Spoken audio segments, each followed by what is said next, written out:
Can you serve God when it does not benefit you? Let's talk about it. I think it's a good conversation starter. Um, it's all about heart posture. Um, if you had no influence, affluence, no platforms, no finances, would you do ministry? Would you serve? Would you do stuff like feed the homeless, clothe the homeless? Would you do stuff like visit the orphaned, the widowed, those imprisoned, even if there was no photo op, no video, no social media documentation of it? Would you still release the sermons that God gave you? Would you still go out and evangelize had it never been recorded, or if you lost the footage forever? I'm 35. I have a very vivid memory of life before the internet. In many ways, you got to like really know people better before the internet. Now with the internet, you have real display of the person in person, which they can still hide things. People can hide food and fake it temporarily. But then you have the internet persona, which does not always match the real life. Someone very famous recently did a video saying that they were scared to fellowship with people. You like you don't know who's saved anymore.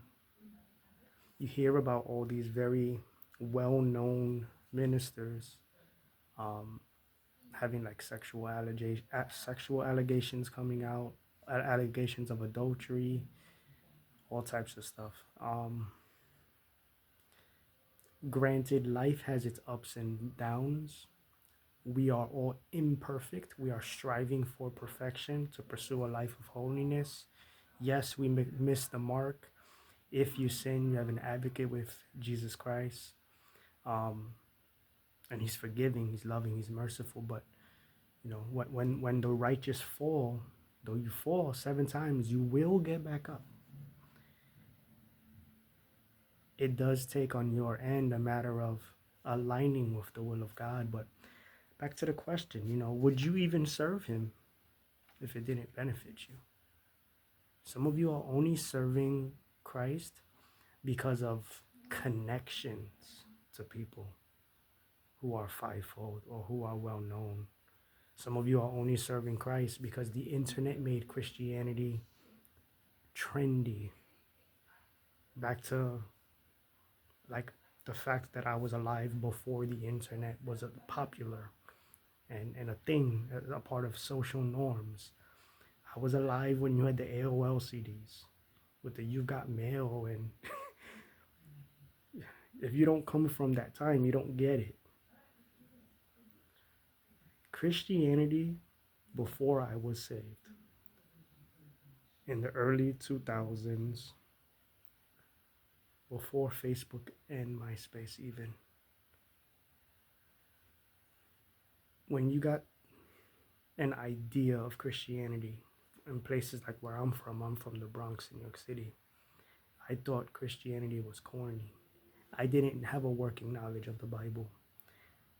My very little experience of Christianity was going to Christian summer camps, like 2 summers. Um, I don't remember the name of the camp, but it was in upstate New York, and there was this.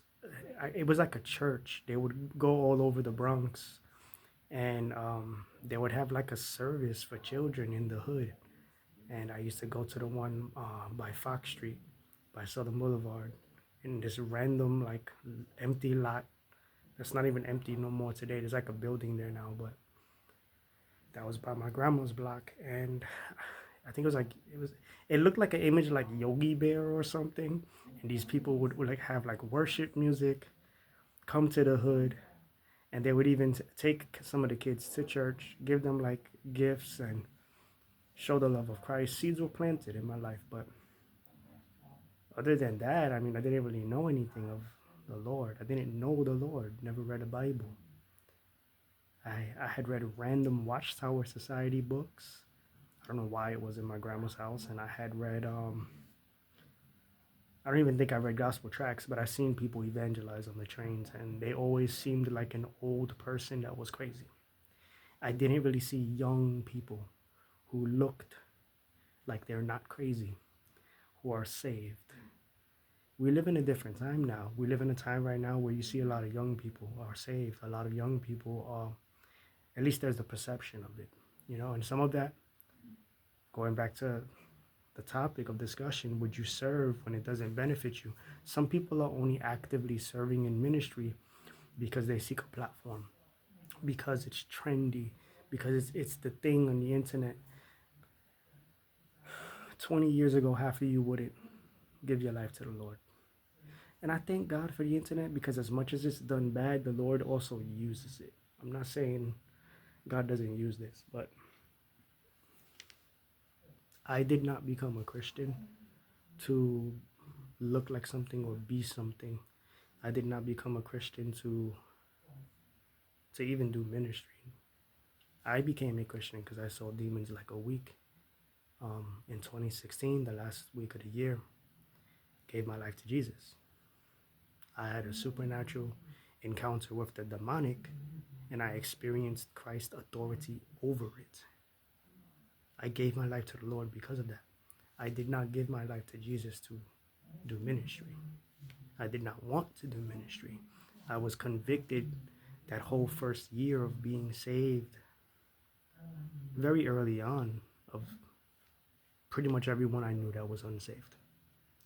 I started to use social media to simply share like little memes and doctrinal truth.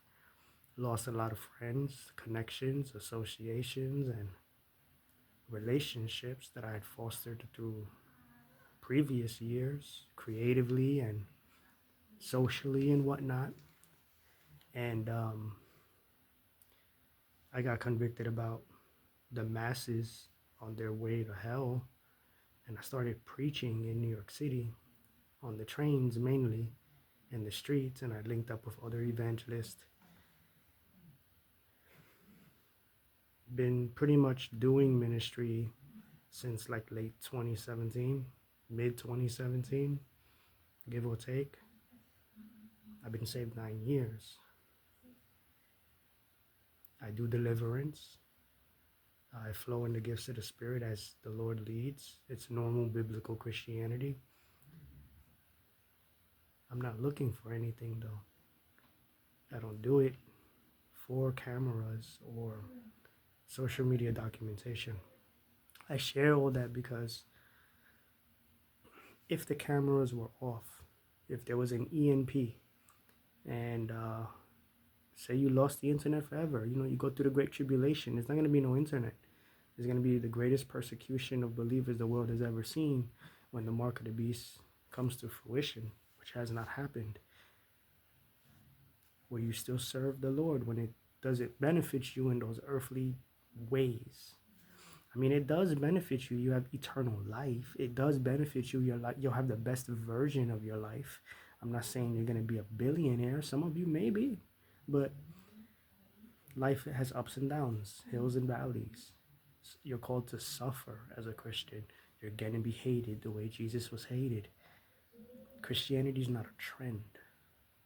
It's offensive when you live as if it is, when you portray an online persona as if it is. I don't care about the likes, comments, follows, and subscriptions online. The only reason I'm really even on the internet is to share the gospel. Granted, it helps with algorithms and it helps for people to receive, seeds to be planted and watered when you do have more comments and views and follows and subscriptions on social media. I'm not perfect. I've had moments where I've had to catch myself and look at my heart. Am I doing it for the right reasons? I just want people to have sound doctrine. That matters to me more than anything. I want people to be saved, delivered, healed, set free. I pray you do too.